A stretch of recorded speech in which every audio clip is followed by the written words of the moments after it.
Flooring. There is so many different type of flooring. Did you ever find yourself into the situation that you go to a flooring shop and you just look around, there's so many different type of flooring and you just don't know which one to choose from? So today I'm here to go through some of the options and tell you all about them, what's the advantage and disadvantage. So stay here and let's go through the whole lot. So James here from the Renovation team, let's get down to it. Vinyl flooring. You can probably find vinyl flooring in quite a few of the old houses. You find it mostly in bathrooms and kitchens.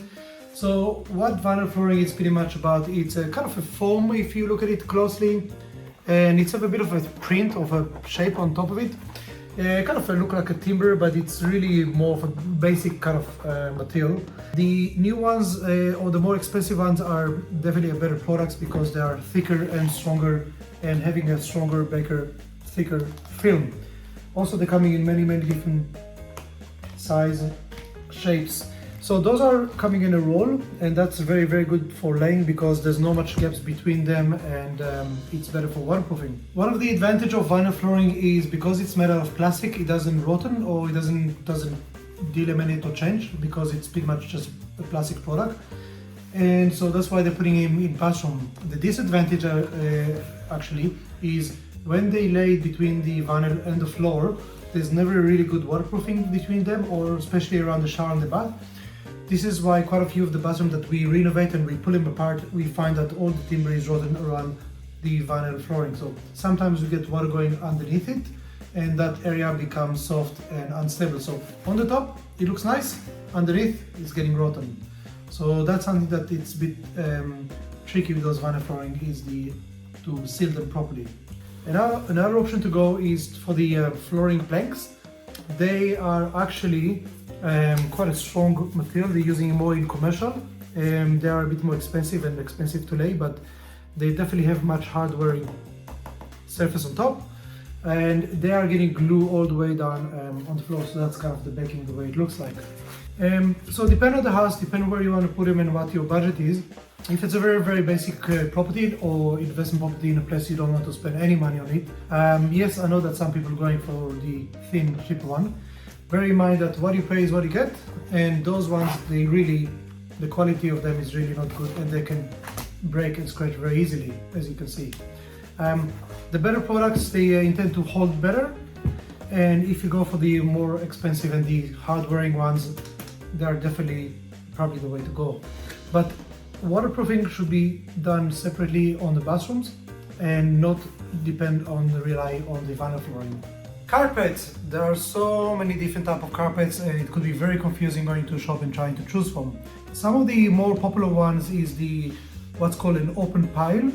That's what the type of fibers you see here, and nylon style. So solution dye nylon, it's a more popular one because it's much more hard wearing. We don't touch wools or any of the other ones because it's more made of organic material. From a pattern point of view, we kind of it's more recommended to go for like a non-pattern. If you do have a certain pattern, it's always hard to mix and match the carpet when it goes between one room to another room. So having a neutral carpet that doesn't have a certain pattern, it's always a better way to go through. Second thing you want to look at is the thickness of the carpet. So the thicker the carpet is, the more expensive it will be. So that'll be a cheaper one, more expensive.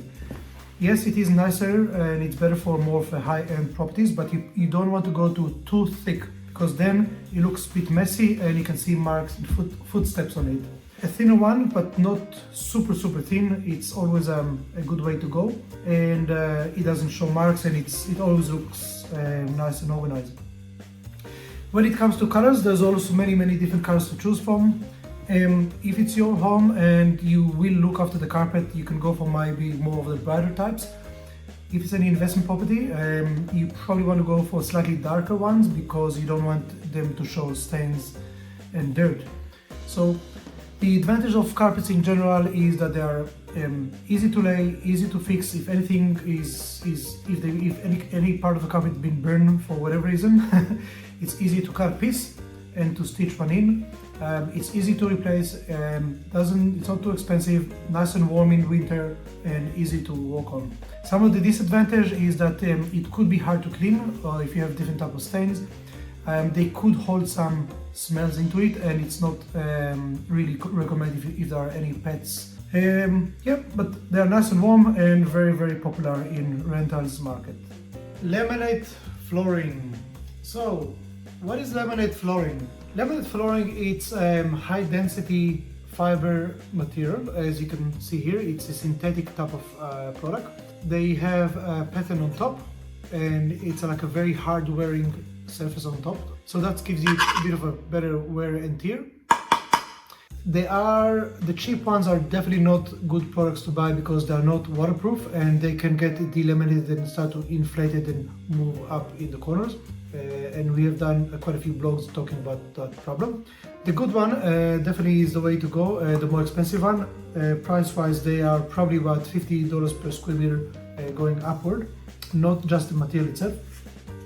If you buy those ones, definitely just buy a good quality from good manufacturer and don't settle for anything that is not great quality because the cheap ones do go wrong. It's a nice way the way they come together, so they are like a clicking mechanism that fits here and clicks inside.